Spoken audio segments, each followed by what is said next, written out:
Hello అండి, ఇప్పుడు మేము కురుమూర్తి ఆ కొండ మీదకి ప్రయాణం సాగించబోతున్నాం.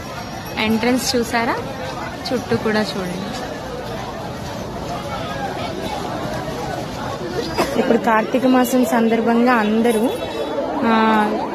దీపం వెలిగిస్తున్నారనమాట.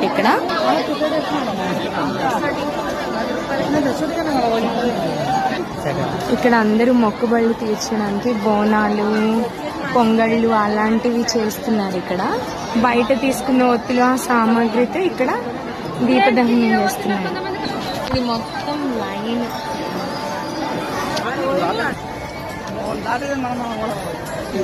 ఇక్కడ నుంచి మెట్లు ప్రారంభం. ఇవి మొత్తము 365 మెట్లు ఉన్నాయంటండి స్వామివారి దర్శనం వరకు. ఇక్కడ నుండి 365 మెట్లు ప్రారంభం అవుతాయి అన్నమాట. స్వామివారి దర్శనానికి మొదలు పెట్టేసాం మన ప్రయాణం. ఇక్కడ అక్కడక్కడ గోవిందనామాలు కూడా ఉన్నాయి. నేను జూమ్ చేసి చూపిస్తున్నాను.